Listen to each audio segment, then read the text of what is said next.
ہاں جی ناظرین، ہمارے ساتھ ہیں جناب ڈاکٹر زوار حسین، ہر دل عزیز شخصیت ہیں، ایجوکیشنسٹ ہیں، پی ایچ ڈی اسکالر ہیں اور یونیورسٹیوں میں آنا جانا ان کا اکثر لگا رہتا ہے۔ میتھمیٹیشین بھی ہیں، کسی تعارف کے محتاج نہیں، اسٹیٹسٹین بھی ہیں اور گورنمنٹ کے مختلف اداروں میں سرو کر رہے ہیں۔ این سی سی میں بھی جاتے رہتے ہیں، نیشنل کریکولم کونسل میں وہاں پہ بک ریویورز ہیں 9 سے گریڈ 12 تک، اور اس کے علاوہ علامہ اقبال اوپن یونیورسٹی میں بھی ان کا آنا جانا رہتا ہے، اکثر فیکلٹی ممبر کے ساتھ، ایجوکیشنسٹ کے ساتھ ان کا اٹھنا بیٹھنا ہے۔ تو فیڈرل بورڈ کے بھی یہ ممبر ہیں، وہاں بھی ان کا ہے، پیپر سیٹر ہیں۔ تو آج ہماری بڑی خوش قسمتی ہے کہ زوار صاحب آپ ہمارے ساتھ ہیں، بہت شکریہ جو آپ نے آج ٹائم دیا ہے، اور ہمارے پاس آج ٹاپک جو ہے وہ بھی بڑا انٹرسٹنگ سا ہے اور بہت اہم ہے جو ایجوکیشن کے حوالے سے۔ تو ٹاپک جو ہمارا ہے آج کا وہ ہے ماڈل کلاس روم۔ تو زوار صاحب کے پاس چلتے ہیں، ان سے ڈسکس کرتے ہیں کہ ماڈل کلاس روم، زوار صاحب پہلے ڈیفینیشن تھوڑی سی کر دیں، ماڈل کلاس روم کیا ہوتا ہے، پھر آگے اس کو پروسیڈ کریں۔ سب سے پہلے تو شکریہ شمس الحسن صاحب، آپ خود ماشاءاللہ ایجوکیشنسٹ ہیں اور انگلش ایکسپرٹ ہیں، آپ نے مجھے موقع دیا اس پہ بات کرنے کا۔ ماڈل کلاس روم کا کانسیپٹ یہ ہے کہ آپ اس کے اندر ملٹی میڈیا کا استعمال کریں، اس کو ایکٹیویٹیز بیسڈ بنائیں۔ آپ اس میں ماڈل اور چارٹ کا استعمال اگر کرتے ہیں تو وہ ہمارا ماڈل کلاس روم بنتا ہے۔ اصل میں بڑی انٹرسٹنگ بات یہ ہے سر کہ ماڈل کلاس روم کا ایک اپنا امپیکٹ ہوتا ہے بچوں کی گروتھ کے اوپر۔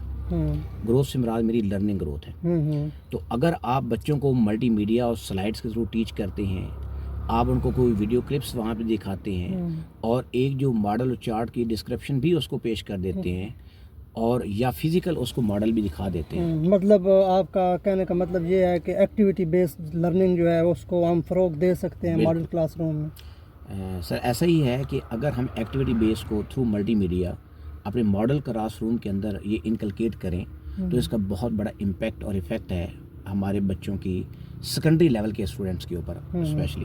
اور جیسے ابھی فیڈرل بورڈ نے سٹارٹ کر دیا ایس ایل او بیس پیپر۔ اب مزے کی بات یہ ہے کہ ایس ایل او بیس سے بچے اور ٹیچرز بڑے گھبرائے ہوئے ہیں، لیکن ایسی کوئی بات نہیں۔ اچھا اس کی وجہ یہ ہے کہ ایس ایل اوز جو ہیں وہ 9th کلاس میں میتھمیٹکس میں جو ہے انہوں نے 5 ڈومینس دی ہیں، آپریشن وغیرہ، اس میں جیومیٹری وغیرہ۔ ہاں واقعی زوار صاحب آپ صحیح کہہ رہے ہیں کہ یہ ہمیں بتاتے چلیں ایس ایل او ہوتا کیا، یہ بھی ایک کنفیوژن ہے نا ہمارے ٹیچرز حضرات میں اور اسٹوڈنٹ میں، ایس ایل او کو پتہ ہی نہیں چلتا ایس ایل او لگائی ہوتی ہے۔ اچھا، فیڈرل گورنمنٹ نے بڑی زبردست پالیسی بیسکلی دی۔ ایس ایل او سے اسٹینڈ فار اسٹوڈنٹس لرننگ آؤٹ کمس۔ بیسکلی فیڈرل گورنمنٹ کی یہ پالیسی تھی کہ ہمارے بچوں کو روٹ میموری کے اوپر لگایا ہوا ہے، اچھا تو کیوں نہ ان کو روٹ میموری سے جو ہے وہ باہر نکالیں۔ صحیح ہے۔ ہوتا یہ تھا کہ بیک گراؤنڈ میں کہ جب ایجوکیشن میٹرک اور ایون ایف ایس سی بچے کر لیتے تھے تو وہ اس کے ایگزامز کے درمیان میں جب وہ job oriented exam F P S C, P P S C یا جنرل کانڈکٹ انڈکشن ایگزامز ہوتے تھے، اس میں بچے فلاپ ہو جاتے تھے، تو پتہ چلتا تھا کویسچن تو وہی ہیں لیکن بچے فلاپ ہو گئے ہیں۔ تو پتہ چلتا تھا کہ چونکہ بچوں کی جو ایجوکیشنل انڈرسٹینڈنگ ہے وہ نہیں ہو پائی اپنے میٹرک کے دوران، تو ایس ایل اوز نے یہ کام کیا کہ انہوں نے پہلے سے بتا دیا کہ یہ ٹاپکس ہیں اور اس کے کنسیپچول انڈرسٹینڈنگ کے حوالے سے کویشچن ہیں۔ فار ایگزامپل ہم فزکس کی بات کر لیتے ہیں، ہم کائنیٹک انرجی کی بات کرتے ہیں، تو ہم کہتے ہیں کہ کائنیٹک انرجی کا فارمولا کیا ہے، 1/2 mv کا اسکوائر ہے۔ تو کویشچن اس پہ ایس ایل اوز کا کیسے آ جائے، وہ کہیں گے اوکے بتائیں کہ کیا کائنیٹک انرجی کن فیکٹر پہ جو ہے نا وہ بیس کرتی ہے۔ اب بچے تو سیدھی ڈیریویشن جو ہے وہ بنا کر پیش کر دیتے ہیں، لیکن کائنیٹک انرجی کا فارمولا ہے 1/2 mv کا اسکوائر۔ تو اب اس میں ہم نے یہ دیکھنا ہے کہ 1/2 تو کانسٹنٹ ہے، تو کائنیٹک انرجی ڈیپینڈ کر رہا ہے بیسیکلی میس اور ویلاسٹی کے اوپر۔ ٹھیک ہے زوار صاحب، ہمارے ناظرین کو سمجھ آ گئی ہوگی کہ ایس ایل او کیا ہے۔ اصل میں یہ بیچ میں بات آ رہی ہے، ہمارا اصل ٹاپک جو ہے وہ ہے ماڈل کلاس روم۔ تو یہ بیچ میں بات آ گئی تو ہم نے کہا کہ ہم اپنے ناظرین کو تھوڑا یہ بھی سمجھا دیں کہ ایس ایل او کیا ہوتے ہیں۔ اب ایس ایل آپ زوار صاحب یہ بتائیں کہ یہ ایس ایل او جو ہے اگر اس کو ریلیٹ کریں ماڈل کلاس روم کے ساتھ، تو ماڈل کلاس روم کتنے ہیلپ فل ہیں ہماری ایس ایل او بیسڈ لرننگ پہ؟ بہت افیکٹ کرتے ہیں۔ میں یہ کہتا ہوں، میں یہ سمجھتا ہوں کہ اگر پری پلانڈ ٹیچرز جو ہے اس کو اپلائی کریں اور ہر ایس ایل اوز کے اکارڈنگلی ایون 10 کویشچنس تیار کریں بے شک، اور اس کو ملٹی میڈیا کے تھرو جو ہے وہ لانچ کر کے ایک ایس ایل او کو لیں اور بے شک اس کو ایک کلاس میں نہیں 2 کلاسز میں کور کریں، اور اس کو ایس ایل اوز کو بھی بریک کر لیں۔ اس کا جو ایک کانسیپٹ ہے اس کو ایک لیسن میں اور اس کا جو دوسرا کانسیپٹ ہے اس کو دوسرے لیسن میں لانچ کریں۔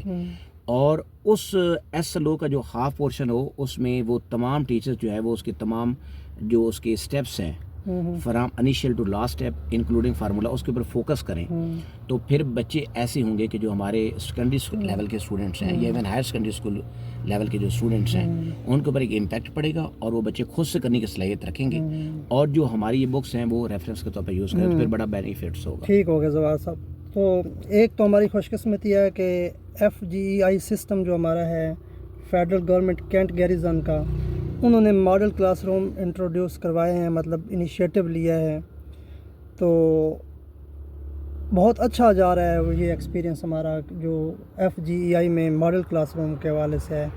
اب اگر ہم اوور آل پاکستان کے ایجوکیشن سسٹم کی خصوصاً گورنمنٹ سیکٹر میں بات کریں تو ماڈل کلاس روم نہ ہونے کے برابر ہے. میرا بھی ایکسپیرینس پنجاب گورنمنٹ کا ہے, پنجاب میں میں رہا ہوں, پنجاب گورنمنٹ میں ابھی فیڈرل میں ہم سرو کر رہے ہیں, تو وہاں پہ جو ماڈل کلاس روم نہیں ہے سر. تو آپ کیا سمجھتے ہیں کہ جب ماڈل کلاس روم نہیں تھے اور یہاں پہ آپ نے FGEI سسٹم میں یہ دیکھا کہ ماڈل کلاس رومز کو انٹروڈیوس کیا جا رہا ہے, تو آپ کیا ڈفرینس فیل کرتے ہیں؟ سر بڑا ایک اچھا انوائرمنٹ مطلب کریٹ ہو جاتا ہے ٹیچر کے لیے بھی اور اسٹوڈنٹ کے لیے بھی. بڑا اٹریکٹیو سیشن ہوتے ہیں. اگر اچھا ایسا کلاس روم آپ کے پاس ہے جس میں پراپر ڈیکوریٹڈ ہیں, فلی فرنشڈ ہیں, آپ کے پاس ساری فیسلٹیز ہیں ٹیچنگ کے حوالے سے, فرنیچر پورا ہے, اور گرمی ہے تو آپ کے پاس AC ہے یا ایئر کولر ہیں, وہاں پہ بیٹھ کے بڑا اچھے فلی لش انوائرمنٹ میں اگر آپ پڑھاتے ہیں یا اسٹوڈنٹ پڑھتے ہیں تو ایک بڑا اچھا فیل ہوتا ہے سر, اور اس سے ہم ایجوکیشن کو بڑا امپروو کر سکتے ہیں.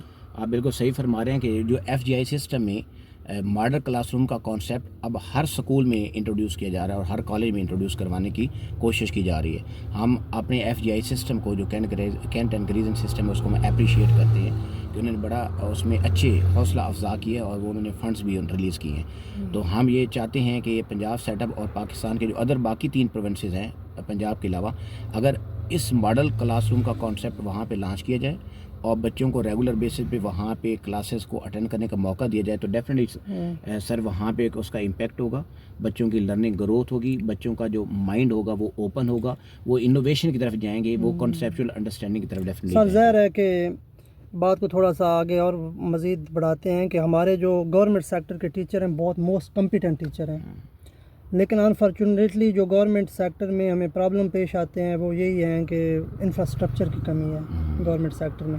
اگر انفراسٹرکچر دیا جائے صحیح اور اچھا ماحول پرووائڈ کیا جائے اسٹوڈنٹس کے لیے تو یہ ہمارے گورنمنٹ سیکٹر کے جو ٹیچر ہیں یہ ایجوکیشن کو بہت آگے اٹھا سکتے ہیں. بالکل سر, میں انڈورس کرتا ہوں سر کی بات کو. اس کی وجہ یہ ہے کہ ہمارے جو میجورٹی ٹیچرز ہیں وہ FPSC اور PPSC کے تھرو سلیکٹ ہو کے آتے ہیں اور ان کا ایک بڑا ٹرانسپیرنٹ سسٹم ہے سلیکشن کا. تو ہمارے جو ٹیچرز ہیں وہ ویل کوالیفائڈ ہوتے ہیں ایز کمپیئر ٹو جو ادر پرائیویٹ انسٹیٹیوشنس ہیں. تو میں کسی پرائیویٹ انسٹیٹیوشنس کو بلیم نہیں کر رہا, میں یہ کہنا چاہ رہا ہوں کہ ہمارے گورنمنٹ سیکٹر کے ٹیچرز کے میں بڑی پوٹینشیل ہے اور بڑی وہ اپنی جان مار دیتے ہیں اور اپنا زور لگاتے ہیں کہ ہمارے بچے جو مڈل کلاس فیملی کے اور لوور کلاس فیملی کے اور پور فیملیز کے بچے ہیں ان کو فائدہ ہو.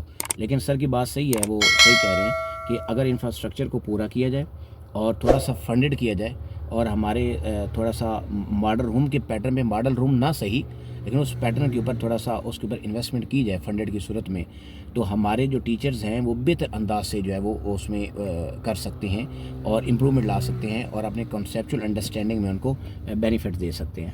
ٹھیک ہے زواد صاحب, آپ کی گفتگو بہت اچھی تھی, میں خود بڑا اس سے معزوز ہوا ہوں اور بہت اچھی لرننگ آپ نے دی ہے, نئے نئے کنسیپٹ دیے ہیں, خاص کر ایسے لوگ کے بارے میں آپ نے بتایا, پھر ماڈل کلاس روم کے حوالے سے بات ہوئی ہے. تو میرا خیال ہے یہ بہت اچھی ڈسکشن آج کی ہماری رہی ہے. بہت بہت شکریہ سر, آپ نے ٹائم دیا ہے سر. میں سر شکریہ کہ آپ نے مجھے ماڈل کلاس روم کے ٹاپک پہ بولنے کا موقع دیا اور ایسے لوگوں کو کیسے اس سے بہتری لائی جا سکتی ہے جو فیڈرل گورنمنٹ کبھی سے اس کو بات کرنے کا موقع دیا.